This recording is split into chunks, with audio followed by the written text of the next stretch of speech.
talk about Rizal's annotation of Morga's Sucesos de las Islas Filipinas. First of all, who is Antonio de Morga Sanchez Garay, also known as Antonio de Morga? Antonio de Morga was a Spanish soldier, lawyer, and a high-ranking colonial official for 43 years in the Philippines, New Spain and Peru, where he was president of the Real Audiencia for 20 years. He was also a historian. He published the book Sucesos de las Islas Filipinas in 1609, considered one of the most important works on the early history of the Spanish colonization of the Philippines.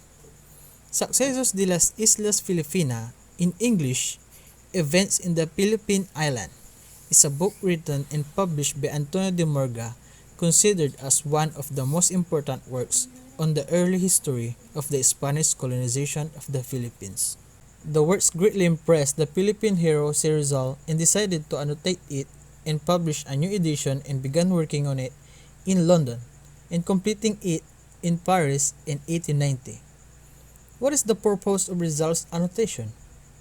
By publishing his annotated version of the Morga Sucesos de las Islas Filipinas, Rizal's intent was not only to provide the Filipino people their early history, a pre-Spanish history, but to present to them their own authentic culture and identity.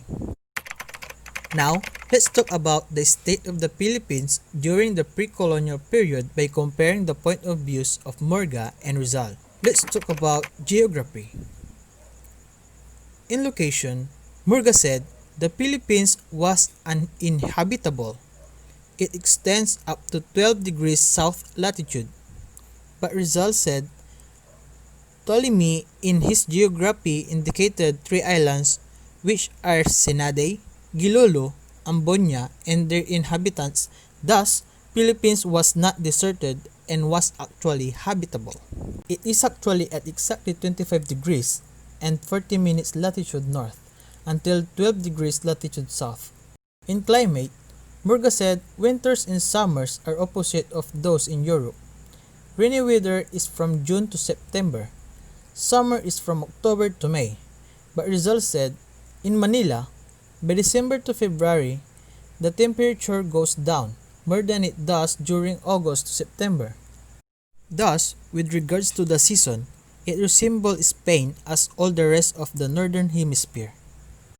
In plant species, Morga said betel, pickle, and ginger are abundant, but Rizal said betel is kasuba in Tagalog. Culture and society. In body tattoo, Morga said draws pattern first before putting black powder where the blood goes out. Rizal agreed. It is the same method as the Japanese. In indigenous people, Morga said tribes of whom cannot be safe because of violence, but Rizal said they will always choose violence until the government enters because of their inhuman ways, as answer to those who do not submit to friars. In lifestyle and moral principles, Morga said men and women are money-loving and in capitals, so when there is a price they yield, bathing their body on the rivers or streams regardless of their age. But Rizal said, we find it everywhere in the world, even Europe. Indios have hygienic customs, which is the proper way of taking a bath. In government, Morga said there are no kings or lords to rule them. Morga was critical of the system of government because there are no rulers for myriad communities, instead one leader for each tribe. Rizal agreed that there were no such kings. Rizal argued that it was better that way because having a leader that knows what the tribe needs and what problems they have is more effective. In food, Morga said they preferred to eat salt fish which began to decompose and smell. The ordinary food of the native is a very small fish which they called law-law. But Rizal said it is called bagoong, and all those who have eaten it and tasted it know that it is not or ought to be rotten. It seems that Morga referred to tawilis or dilis, which is eaten by natives in the large quantities. Faith. belief of crocodile.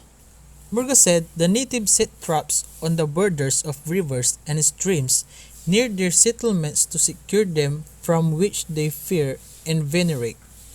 But Rizal said it is just like how other nations have their respect to lions and bears, putting their symbols on their shields and giving them vulnerable epithets. Healers. Morga said grave sorcerers and wizards who deceive the people and communicate to them whatever they will. They believe in omens and superstitions. They could tell whether the sick person would live or die.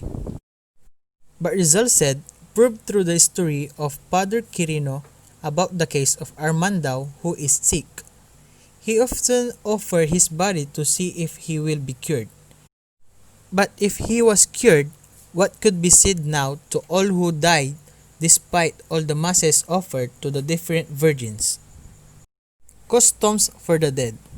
Morga said they buried their dead in their own house, keeping their bodies in bone for a long time in boxes and venerating their skull. But Rizal said, we find it much more natural and pious to venerate the remains of our loved ones than those fanatical martyrs whom we have no dealings and who probably will never remember us. Last but not the least, economy. Morga said, cotton is traced through the island which they sell and trade as threads. The natives of the islands sell the artifacts to the Japanese. The natives are always mining for gold, but when the Spaniards came, the mining became lesser and they just treasured that gold jewelry they have and passing it through generations. But Rizal said they also have cotton and not just rice. Rizal agreed it is a very interesting history shape and valued with the price of 100 offered for one of them. The envious on seeing that wealth aroused the capacity of the encomenderos and soldiers, abandoned the work in the mines, and the priest historians relate that, in order to save them from vexations,